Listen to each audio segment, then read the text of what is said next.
El padre Juan Bautista Scaramelli, uno de los más famosos tratadistas de discernimiento, en su obra famosísima, El Directorio Místico, uno de los más eminentes jesuitas, nos habla del doctor Angélico. El doctor Angélico era Santo Tomás de Aquino, sabemos eso. De que la profecía no es otra cosa que el conocimiento de una cosa remota a nuestro entendimiento, a la cual podemos nosotros llegar con nuestra natural capacidad. Yo entiendo que cuando el padre Scaramelli habla de una cosa remota en el conocimiento, se refiere no solamente al futuro, sino al pasado.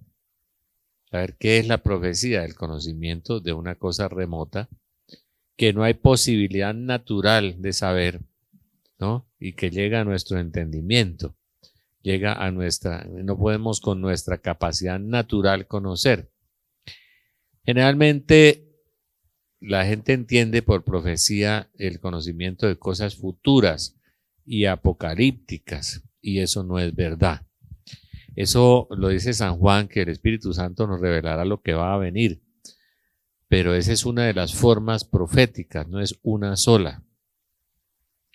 El profeta Jeremías nos dice que la profecía sirve para extirpar, para destruir, para construir, para plantar, para cosas que repite el libro del Eclesiástico. En el capítulo 1 de Jeremías nos dice, generalmente el profeta, el Nabí, el que habla en nombre de Dios, también San Pablo nos dice que la profecía sirve para edificar, para construir, para consolar. Pero Jeremías también nos dice que sirve para destruir.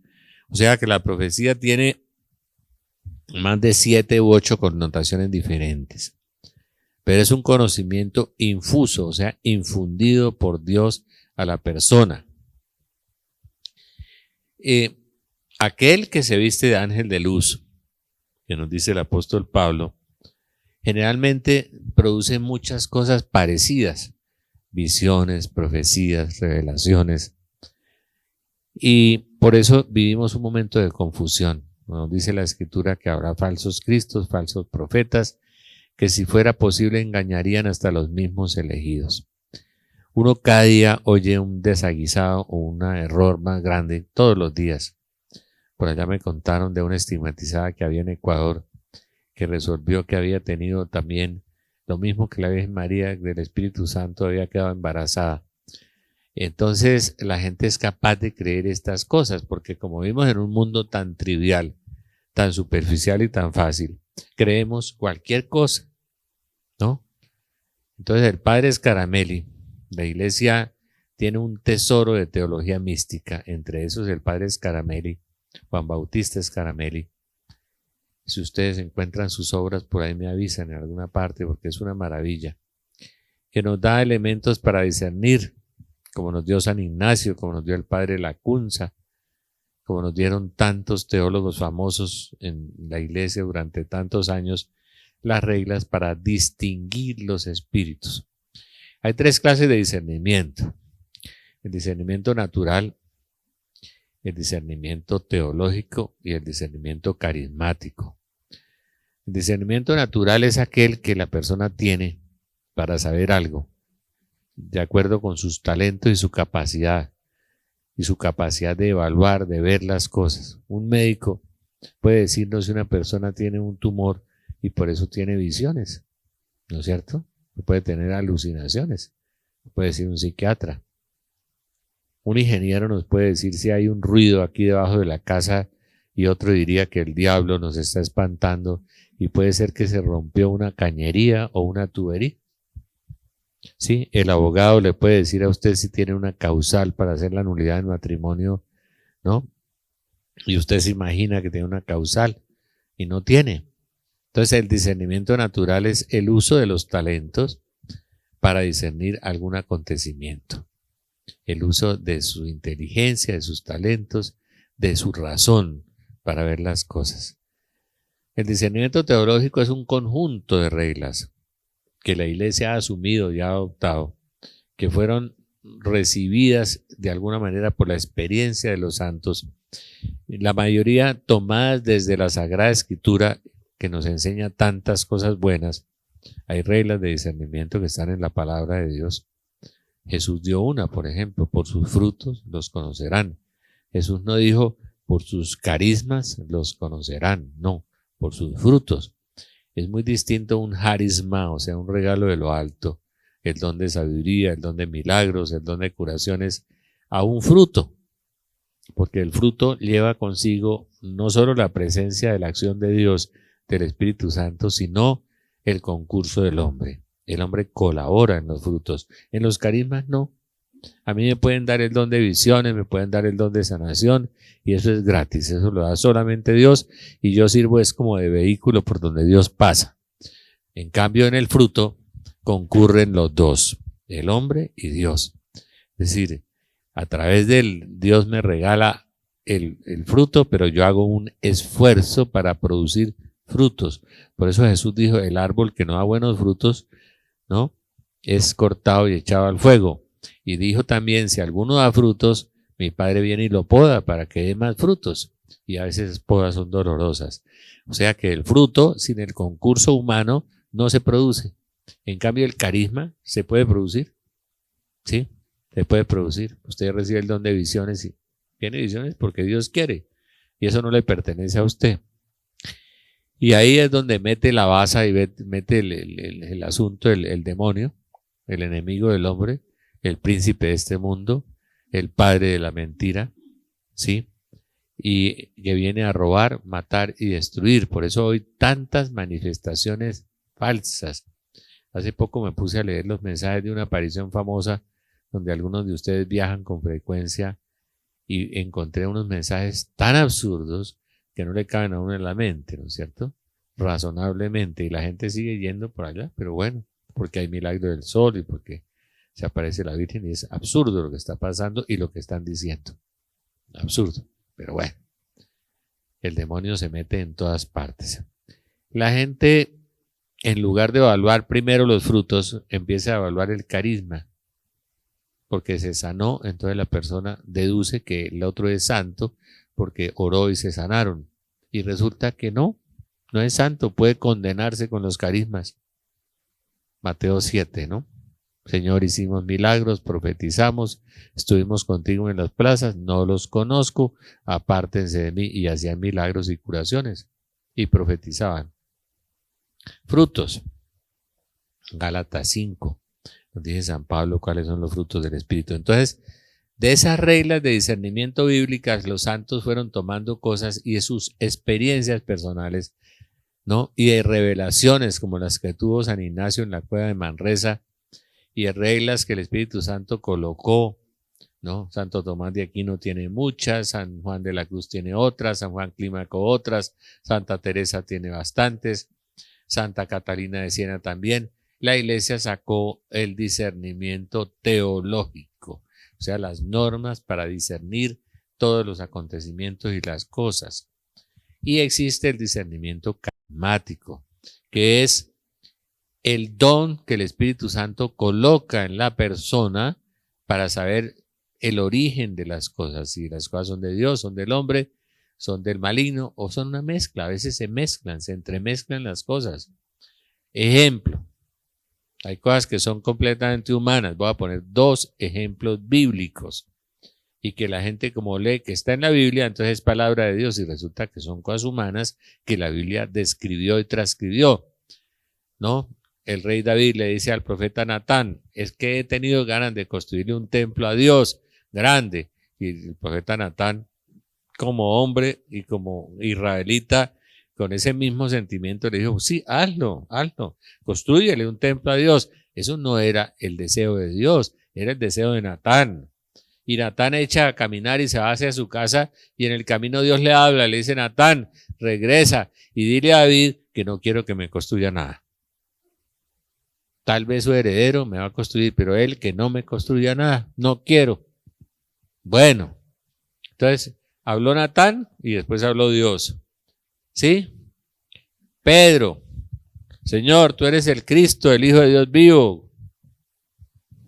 Ay, Pedro, no es la carne ni la sangre, es mi Padre que te lo ha revelado. Y el Padre revela a través del Espíritu Santo. O sea, Fue una revelación la que tuviste, Pedro. No fuiste tú el que me dijiste que yo era el Cristo, que era el Hijo de Dios. Era Dios el mismo que te lo reveló. A los 3 minutos está Jesús diciendo, mire, el Hijo del Hombre tiene que padecer mucho, ser crucificado, ser llevado azotado, llevado a Jerusalén, todas las cosas, y dice, no lo permitiré. Dice Pedro, salió el Pedro, ¿no? El primario, el bravucón, el macho. Salió Pedro. Y Jesús le dijo, apártate de mí, Satanás. O sea, primero le dijo que Dios le había hablado y después le dijo Satanás. O sea que el Espíritu Santo se movió en un instante y en otro instante se movió el espíritu del hombre o el demonio. Y nos puede pasar a todos. Por eso, los que andan profetizando todo el día diciendo cosas, ojo con eso. Ojo, ojo, ojo. Porque muchas son de la imaginación y muchas son del demonio. En profetas que profetizan cosas buenas a veces. Y nosotros no tenemos ese discernimiento. Y tenemos el ejemplo bíblico de Natán, tenemos el ejemplo bíblico de Pedro. Entonces nosotros también podemos meter la patica con mucha frecuencia.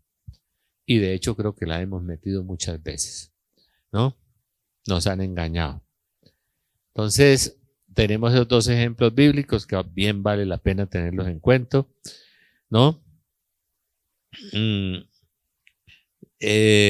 Bueno, aquí dice San Juan Crisóstomo, pero no se puede leer en latín.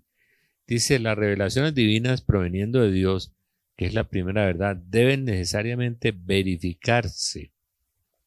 Esta señal la da San Juan Crisóstomo.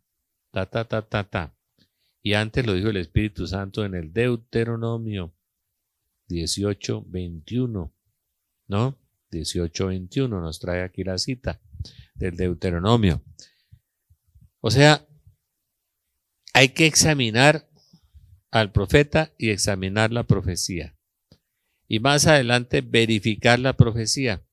Lo que pasa es que se nos fue el padre Scaramelli, se le olvidó que hay profecías que para verificarlas hay que esperar 2000 años o 3000.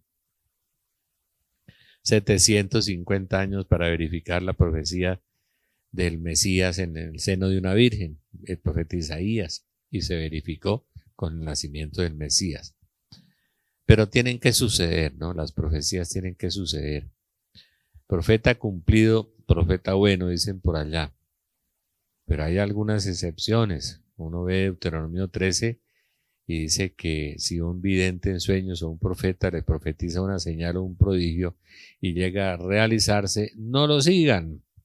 Y llega a realizarse. Y uno dice, es que fulano profetizó y se realizó. Pero por Dios, lea la Biblia.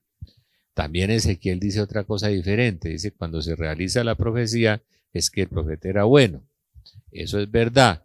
Pero hay un momento en que si el profeta no es una persona que ama a Dios,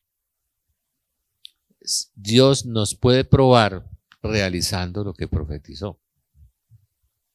Después más adelante nos metemos en un embrollo de una mula y una burra, por allá en el libro de los números y unas cosas. Después de eso miramos eso. Entonces es bien interesante esto del Deuteronomio, ¿no es cierto? Latín no. No es verdad que el Señor haya hablado, dice Deuteronomio 18:21. Pero aquí se podrá decir que también el demonio revela muchas cosas verdaderas para acoger al fin al alma incauta en alguna falsedad. ¿No? Claro, el demonio ve muchas cosas que nosotros no podemos descubrir con nuestra mente, ¿no es cierto? Porque es muy inteligente y es un gran psicólogo, pero no ve las verdades de aquellas cosas futuras que son contingentes, o sea, que pueden suceder o no suceder. El demonio no ve las cosas futuras que pueden suceder o no suceder. El terremoto de Bogotá. Él puede ver muchas cosas porque es muy inteligente, es muy brillante, ¿no? Entonces, Santo Tomás dice, sí, eso es verdad, pero de pronto las cosas contingentes, o sea, que suceden o no suceden, no las puede ver. Solo Dios las puede ver, ¿sí? Pero nos puede engañar. Y nos puede engañar con muchas cosas, ¿no? Y nos puede inventar cosas futuras también. Pero también nos puede decir una cantidad de cosas verdaderas para meternos una verdad falsa. Sucede mucho en los grupos de oración. El demonio dice 3 o 4 cosas verdaderas, hubo 10 y mete una falsa. Y la persona queda entrampada. Por eso el carisma del discernimiento, el teológico, es muy, pero muy importante. Hay una cosa que las revelaciones de Dios dejan 2 señales establemente impresas en el alma. Óiganme esto bien. La primera es una especie indeleble de las cosas reveladas, o sea, que no se mueve de ahí, que jamás se borra de la memoria. Oigamos a Santa Teresa. Santa Teresa dice, las palabras de profecía no se olvidan, a mi parecer, a lo menos que a mí me sucede, aunque tengo poca memoria, decía Santa Teresa. A mí también. Nunca se me olvida la lluvia de meteoros que me soñé, atravesando los techos, las casas, los edificios, incendiándolo todo. Lo tengo aquí. Nunca se me olvidan las almas del purgatorio que he visto en sueños, cuando los sueños son de Dios. Y yo tengo sueños todos los días. El de anoche se me olvidó y el de antenoche también. Pero esas que he visto del purgatorio las tengo fijas, ¿no? Y son indelebles y son estables y están fijas ahí, como dice Santa Teresa de Jesús. Las profecías que nacen del espíritu propio del demonio muy pronto se van de la memoria, ¿no? A menos que la persona ilusa tenga el propósito firme de conservarlas. Claro, las graba para conservarlas y repetirlas, pero cuando no hace ningún esfuerzo no se van de ahí. La segunda es la certeza fija, ¿no? En la mente, que la cosa revelada se va a verificar. Y aunque pareciera imposible por los impedimentos, ¿sí? Y en la tierra pues se haga guerra contra eso, y el infierno haga guerra contra eso, siempre queda en el alma esa centella de seguridad de que Dios encendió con su revelación. Oigamos a Santa Teresa. Dice, queda una gran certeza, de manera que aunque a las veces en cosas al parecer humano, muy imposibles, nace en el alma ninguna duda de si se verificarán o no, y anda el entendimiento vacilando algún tanto. Está sin embargo firme en el alma una seguridad de que no puede creer de otra suerte, tiene que creer en eso, aunque parezca que va todo en contrario. Y pasan los años y no se le quita el pensamiento que Dios pondrá otros medios no entendidos de los hombres con el fin de seguir a efecto y hacer cumplir la profecía. Es una seguridad inexpugnable, inmensa, de que la cosa se va a suceder y se va a cumplir, ¿no es cierto? Es una certeza interior muy fuerte, ¿no? Que no puede ni el espíritu propio ni el demonio puede quitar de ahí en las revelaciones. Tercera señal. ¿Sí? En las revelaciones distintas, no obstante la referida seguridad, el alma no se fía nada de sí, que todo lo manifiesta fielmente a sus padres espirituales y con rubor, con palabras vergonzosas, apacibles, bien consideradas y sin mucha locuacidad. Por eso aquí cuando me llegan unos profetas con una locuacidad y una cantidad de cosas que la Virgen dijo y que eso es seguro y que yo lo digo uy. Generalmente los verdaderos profetas, con rubor, con timidez, van donde el director espiritual y le cuentan las cosas. Y generalmente desconfían mucho de sí mismos.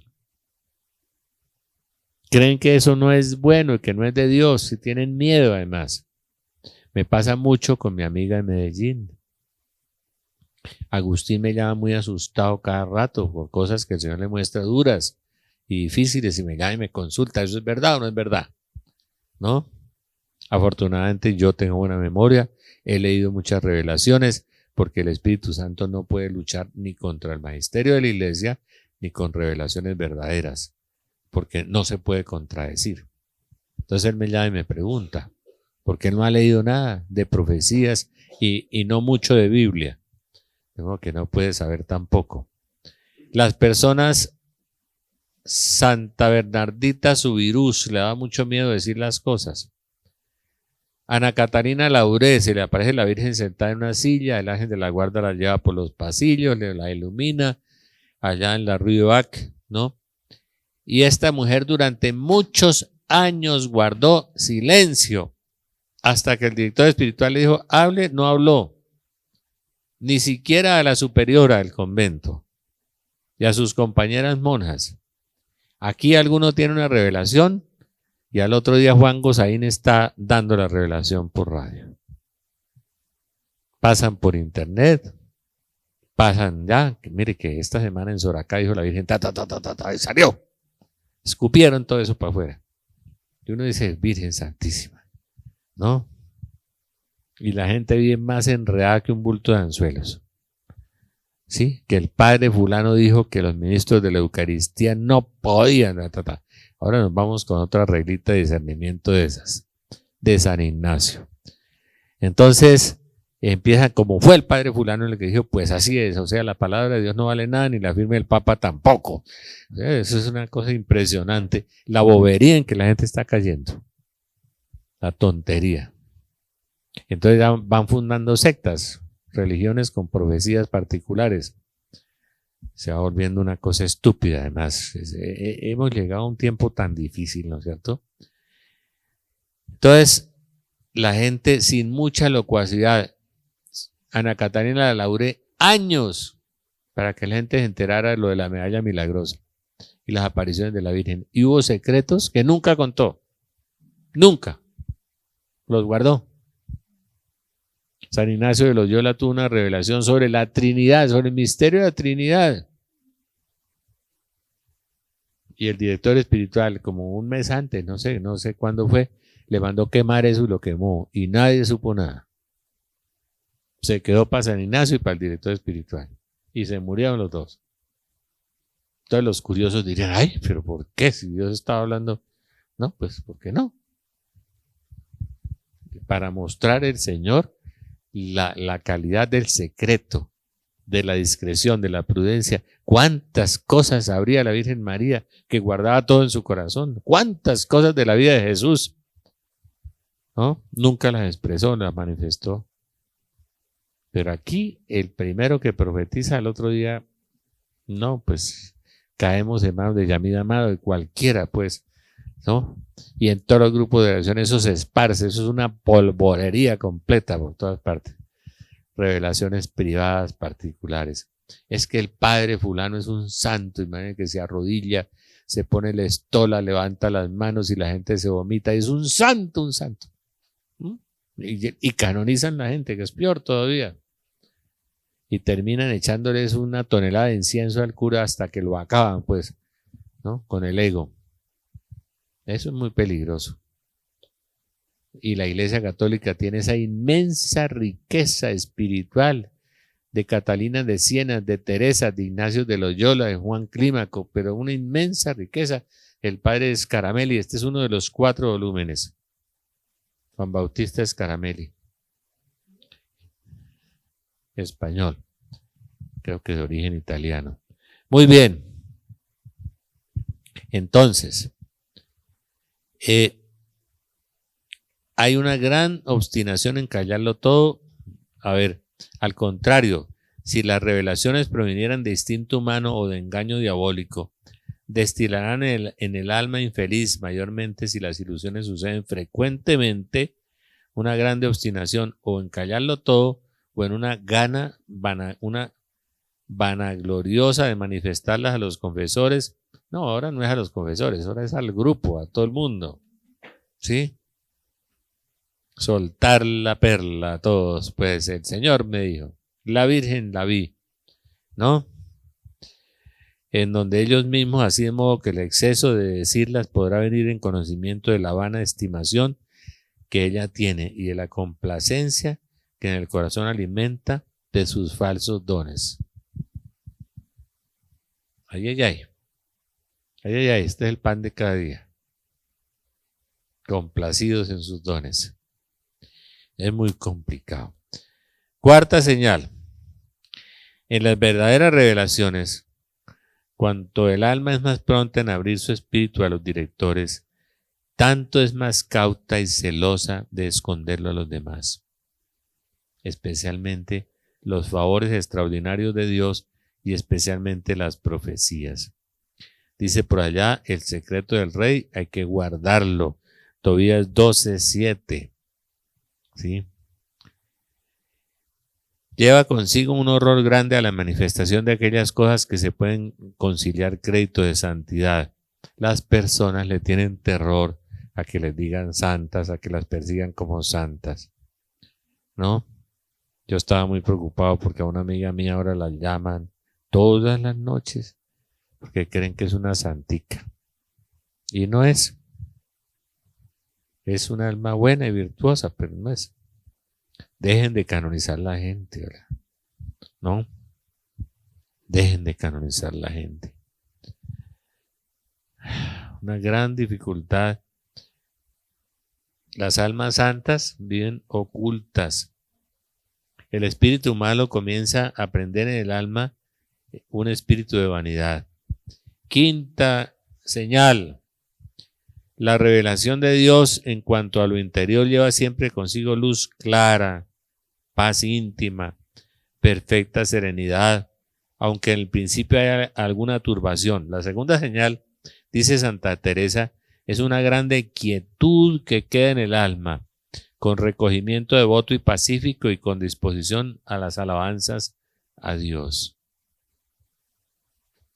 Una grande quietud que queda en el alma. Así, las revelaciones fueran espantosas. Por ejemplo, hay dos casos bíblicos. El profeta Daniel. El profeta Daniel ve cosas horribles y dice que cayó desmayado de terror. Pero bueno, años después los pudo escribir serenamente. San Juan se cayó en tierra temblando y desmayado con las visiones del Apocalipsis. Pero después las escribió tranquilamente. Es decir, queda una suavidad en el alma, una quietud en el alma. Aunque al principio le produzca turbación, claro, uno puede ver un terremoto, digamos como el padre Margallo, al futuro, terremoto de Bogotá. Lo pudo ver el padre Margallo, pero después le quedó una quietud en el alma, una tranquilidad muy grande. Aunque al principio produzca una gran turbación. Muy bien. Las personas tienen modestia y compostura en el cuerpo y van adquiriendo un aire celestial en su rostro. Santo Tomás dice que los éxtasis proféticos suceden siempre sin descompostura alguna en la persona. Sin descomponerse de ninguna manera suceden los éxtasis proféticos, dice Santo Tomás de Aquino.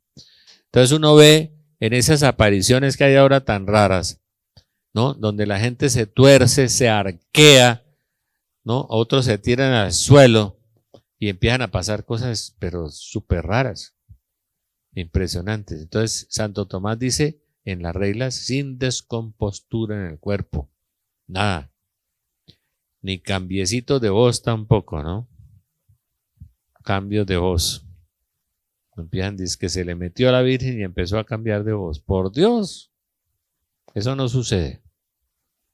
Pero estamos locos y engañados sacerdotes, monjas, todo. Los éxtasis proféticos. Las revelaciones y profecías diabólicas, aunque al principio causan alguna alegría, acarrean ofuscación en la mente, inquietud y turbulencia. Ayer me llamaba un amigo y decía que tenía una turbulencia para no viajar a un sitio y viajó y le fue muy mal por desobedecer a Dios en el alma. Y si la persona embestida por ese espíritu falso estuviese enajenada de los sentidos, dará en algún desconcierto, debiendo proferir alguna revelación, lo hará con un genio furioso. Genio furioso. En la iglesia hubo una vez una herejía muy grande que se llamaron los montanistas. Montano.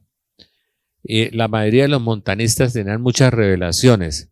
Empezaron a apartarse de la iglesia y a decir que ellos se guiaban era por sus revelaciones particulares. Entonces ya el magisterio de la iglesia no importaba, sino a la revelación particular de cada uno y se empezaron a ir y terminaron haciendo un rancho aparte, especie de testigos de Jehová o de mormones, o todas esas bestialidades que hay ahora. Entonces, son revelaciones privadas. Los mormones tienen el libro Mormón. Revelaciones privadas que tienen origen en el demonio casi siempre. Entonces van en ese tipo de cosas. Los montanistas fueron hace muchos siglos, no sé si siglo V, siglo VI, era una especie de iluminismo en que eran iluminados y todo lo hacían era guiados por esos espíritus que ellos decían que eran del Espíritu Santo y resulta que era el padre de la mentira, el demonio. Entonces vino la secta de los montanistas, así como hubo en el siglo XIX en la iglesia una secta de 100 estigmatizados. Aquí me llegó uno la semana pasada a hablarme de la Virgen de Guadalupe, de unas copias de la Virgen de Guadalupe y que no sé qué, que todo el que se arrimara a la Virgen de Guadalupe se convertiría y a las copias esas que iba a traer también. Y traía aquí un estigma en la frente como una llaga y una cosa y yo dije, este tipo está como raro. Que lo apoyaba un obispo, que lo apoyaba el arzobispo de México. Muchas veces los obispos también se equivocan, ¿no? Entonces a mí me olía raro este señor. Y le dije, mire, después hablamos porque de pronto pretendía que yo lo llevara a la televisión o a la radio. Después hablamos. Déjeme, yo investigo. Me dijo, sí, tiene toda la razón en investigar todas las cosas. Muy amable, el tipo muy querido, muy buena persona. Lo estoy investigando, pero sospecho que no es nada bueno. Nos están engañando. Con razón que Jesús le dice al demonio el padre de la mentira. Mire cuántas iglesias hay. Modestia en el cuerpo y santidad en el espíritu, ¿no? Eso es muy importante. Y hay unos que cuando empiezan hay un signo que ese es un don de discernimiento mío. Es que cuando usted cuestiona al profeta y se le enoja, ahí empiezo yo a sospechar que es falso. Los verdaderos profetas generalmente son muy humildes y aceptan que los reprendan, los reprochen o los cuestionen. Sí, déjenme estudiar, déjenme investigar. Es que usted no le va a creer a Dios, ¿no?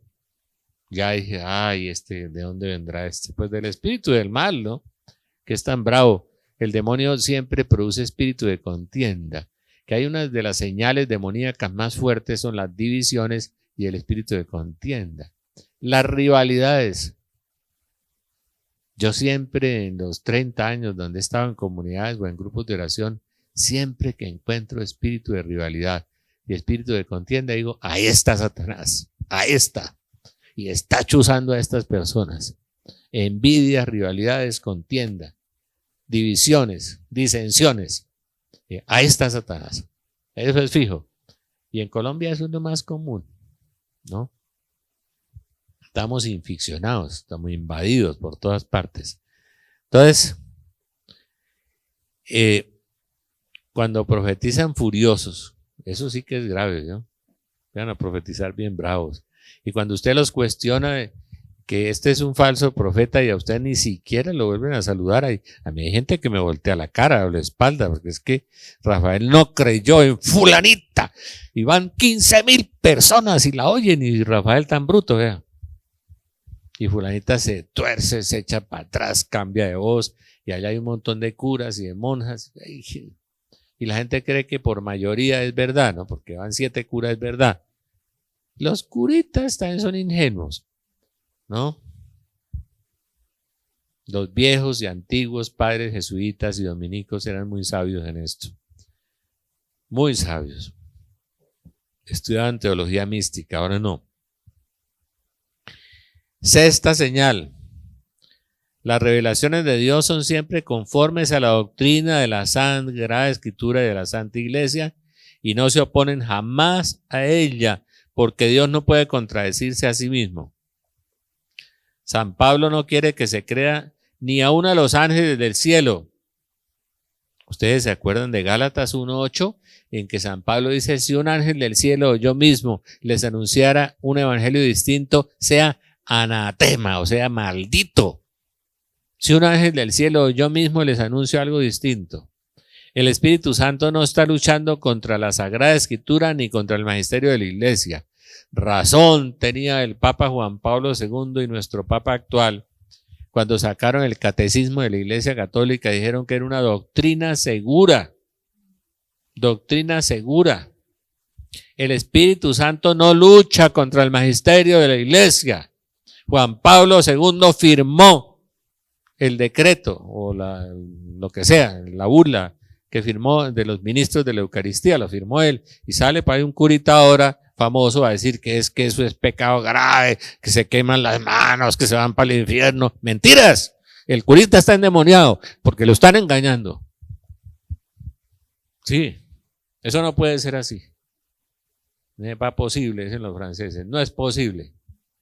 Eso no es posible, porque es que el Espíritu Santo no lucha contra el magisterio de la Iglesia. Yo no creo que Juan Pablo II se haya equivocado, ni creo que el Concilio Vaticano esté equivocado, como hay algunos lefebristas o de esos de San Pío X que están diciendo. Y ustedes se equivocan, es porque se van para donde oscuras también. Entonces, el Espíritu Santo no lucha contra el magisterio de la Iglesia. No lucha. San Ignacio de Loyola decía, si la Iglesia ve negro y usted está viendo blanco, usted tiene que ver negro, decía. Así era de radical, ¿no? Por ahí hay unas reglas de discernimiento de San Francisco Borja y San Ignacio sobre unos 2 jesuitas de esa época que eran tan buenos y tan piadosos y tan santos, se pusieron a profetizar unas bobadas por ahí. 2 curitas, pero como eran padres y tan estudiados, tan estudiosos, la gente también empezó a creerle, ¿no? Sí, es que por eso la gente por ignorancia, es que el padre dijo que sí, que yo podía comulgar teniendo relaciones prematrimoniales, porque como el padre dijo que sí, pues yo puedo, ¿no? Entonces, pues no, se va para el infierno el cura y usted se va más hondo, ¿no? Entonces eso pasa, el Espíritu Santo no lucha contra el magisterio de la Iglesia. No lucha contra la palabra de Dios, es que el Espíritu Santo es el autor de la palabra de Dios. San Pablo lo dice muy claro en Gálatas 1:8, si un ángel del cielo o yo mismo les anuncio un evangelio diferente al que les he anunciado, que sea anatema, que sea maldito. Por eso el evangelio distinto, el de los mormones, el de los testigos de Jehová, el de Lutero, el de todos, son evangelios distintos al de la Iglesia, ¿no? Completamente diferentes. De modo que hay que tener en cuenta eso, ¿no es cierto? Todo tiene que ser absolutamente concorde con la Sagrada Escritura, con las definiciones de la Iglesia, con las doctrinas de los santos. La Virgen no se puede aparecer mañana y contradecir algo que dijo la Salet. No puede, porque la Salet pasó el rasero del examen de la Iglesia y dijeron, eso está bien. La Iglesia la examinó. Entonces no se puede ir a decir, no, es que yo dije en 1840 una cosa, pero ahora me arrepiento. Voy a decirlo otra allí, ¿sí? No. Y en Fátima. No puede. Dios no se contradice, Dios es uno, inmutable, no se muda, no se cambia, no es hombre. Dios no es hombre para mudarse ni cambiar de opinión, no es. Eso somos nosotros, es que hemos convertido la fe en una basura nosotros. Bueno, Santa Teresa, en varios lugares del libro de su vida, en la cual habla también. Voy para la 7ª contraseña. Las palabras de verdadera revelación se dicen con suma velocidad y a veces con una de ellas se declara mucho más de lo que significa en su sonido natural. Ay, sí, les voy a explicar porque no me entendieron nada. Bueno, eso se llama ciencia infusa. A veces Dios, en un instante, en menos de una décima de segundo, le incrusta a usted en la mente y en el corazón una idea completa que usted la va a escribir y puede escribir un libro. ¿Cierto? Es decir, una idea entera de Dios que puede ser muy larga, la puede dar en un solo instante y quedar impresa en la mente. A veces se produce a través de ciencia infusa, o sea, una ciencia infundida por Dios, o de visiones intelectuales, cuando la visión no se ve con los ojos ni con los sentidos, sino que queda grabada en el alma, en el intelecto. Entonces a veces se conocen y se saben cosas que no se conocían y no se sabían. Por una velocidad que es en un solo instante. Puedes saber muchas cosas en un solo momento. Eso es lo que Santa Teresa nos quiere decir. Sin perder alguno del tiempo quedamos amaestrados y se entienden cosas que para ordenarlas parece que sería menester un mes, y el mismo entendimiento del alma quedan atónitos de algunas cosas que entienden. Juntamente con las palabras, por su modo en que yo no lo sabré decir, muchas veces se da a entender y se declara mucho más a los que ellas suenan sin más palabras, sin palabras. Con este modo de hablar veloz atestigua a Santa Brígida que le fue revelada de Jesucristo la regla que ella propuso para observar a sus hijas espirituales, y que ella fuese en sí larga, la pudo ella recibir en un cortísimo tiempo. A ver si me entendieron ya. ¿Ya? Bueno, Santa Brígida, que tiene lo de Santa Teresa ahí. De modo que las revelaciones así suceden. A veces uno está predicando, ¿no? Y está leyendo un texto bíblico y uno empieza a entender otro significado. Y pero en un solo instante lo entiende y lo ve. ¿Sí? Totalmente diferente a lo tradicional. Y Dios se lo coloca así, en un solo momento. Muy bien. La persona entiende mucho más de esas cosas, ¿no es cierto? Porque es una luz sublime. Dios infunde, Dios sumerge en el alma, que para que penetre en el alma esas palabras, mucho más lo que tiene el significado natural, tiene un significado diferente. Yo a veces entiendo la palabra de Dios, gracias a Dios, entiendo un sentido muy distinto de las bodas de Caná del que generalmente le explican a uno en los púlpitos. Otra cosa diferente, ¿cierto? Y Dios le va dando eso como a uno, como esa gracia, ¿no es cierto? Pero eso hay que confrontarlo contra el magisterio de la iglesia y contra las cosas. No sea que también uno vaya a ser engañado.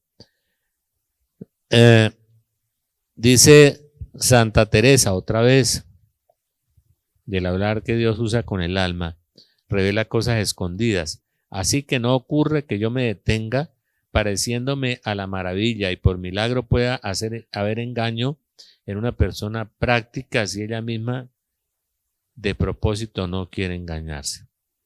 Octava norma, la utilidad. Ay. Dios no revela cosas inútiles. Dios no revela cosas inútiles y que desdigan de Dios, ¿no? Ni revela cosas que desdigan de la Sagrada Escritura, ni el decoro de Dios, ¿no?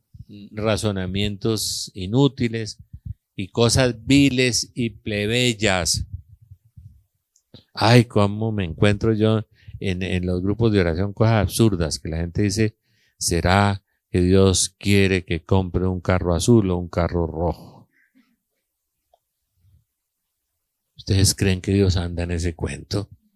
Revelando cosas inútiles, cosas absurdas y plebeyas. No, Dios revela cosas que edifiquen a una persona espiritualmente y a una comunidad, y que en su misericordia Dios quiere que sepan.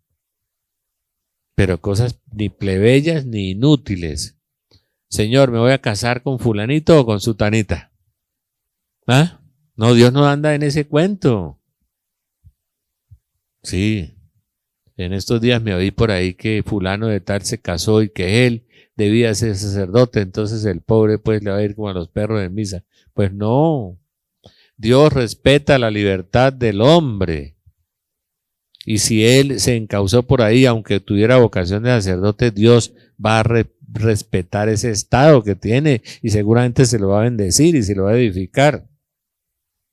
Pero nosotros hacemos juicios sobre Dios tan raros y tan locos a veces, y tan tontos, perdóneme. ¿Sí? Tan tontos. ¿Sí? Que el padre fulano, yo tengo un amigo y lo quiero muchísimo, espero que esté vivo, que fue sacerdote en la época de Pablo VI, pidió la licencia, el Papa le dio la licencia, se salió con licencia del Santo Padre, que era Pablo VI, y se casó, bien casado. Y es un hombre piadoso y bueno y santo. Pero hay gente que lo condena, se salió. Ahí se ve. Tenemos unos juicios humanos tan peligrosos a veces. Y Dios respeta lo que la iglesia hace. El Papa le dio permiso, se salió y se casó por las buenas. No, que no hay problema. Y es un gran señor, y es un gran predicador, y es un hombre santo y bueno. Pues, tiene nada que ver. Entonces, seguimos con las reglas de discernimiento del padre Scaramelli. Dios no hace cosas inútiles. San Francisco de Sales dice que la frecuencia de las revelaciones las hace sospechosas, y sobre todo si son poco útiles. Otra, San Francisco de Sales, la gente que profetiza desayuno, almuerzo y comida, y la gente que busca a los profetas para que le digan cosas. Claro, el demonio siempre le dirá alguna cosita. Vea, póngame las manos a ver qué me dice el Señor. Y ponen al Señor al servicio propio. Generalmente en el Antiguo Testamento el ángel de Dios iba delante de uno y lo guiaba.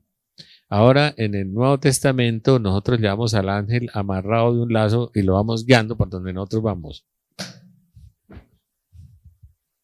Y no hacemos la voluntad de Dios sino la propia. Nos gusta la voluntad propia porque como tenemos un Dios bombero para apagar incendios, sí, no un Dios al que amar y obedecer, pues es un problema serio lo que manejamos. Tenemos un Dios mediático, o sea, un Dios para que me haga favorcitos a mí. No es un Dios final, o sea, que es el fin de mi vida, la meta de mi vida, sino es un Dios intermediario, porque me haga algunas cositas. Está en el medio, no está en el final. Cuidado con eso, San Francisco de Sales habla de eso. Cosas sospechosas y poco útiles que no suelen revelarse ni es conveniente saberlas. ¿No es cierto? Hay gente que a veces viene y me dice que ve a fulano en el infierno. ¿Infierno? Generalmente Dios no revela esas cosas. Bueno, por lo menos eso le dijo a Santa Catalina de Siena, ¿no? Que Dios es caridad y es amor, y no le va a decir a la familia, vea, su tío está en el infierno allá. No. Por eso las reglas de discernimiento son tan importantes. Y después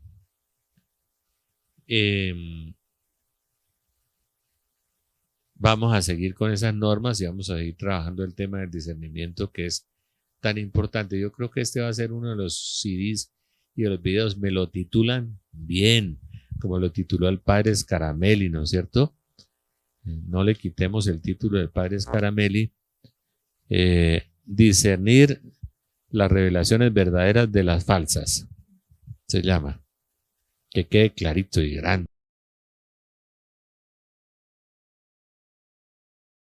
Gracias. Queremos darles en nombre de Belén por todos los regalitos que nos han dado para los niños, para los ancianos, y lo que nos van a dar, porque estamos necesitando muchos regalos en esta pobreza de esta ciudad, por todas partes, la gente tan necesitada. Necesitamos regalarle a la gente, a los niños regalarles una ropita, regalarles un juguete, regalarles un dulce, el paquete que siempre hemos hecho. El niño le encanta la ropa, pero no le parece que le están regalando nada. Y si le da un dulcecito, para él es un placer y es un buen regalo. Y un juguetico, con qué jugar. Es muy importante. Hagamos ese triduo de regalo para los niños. Los ancianos que necesitan pañales, que necesitan ropita, que necesitan muchas cosas, ¿no?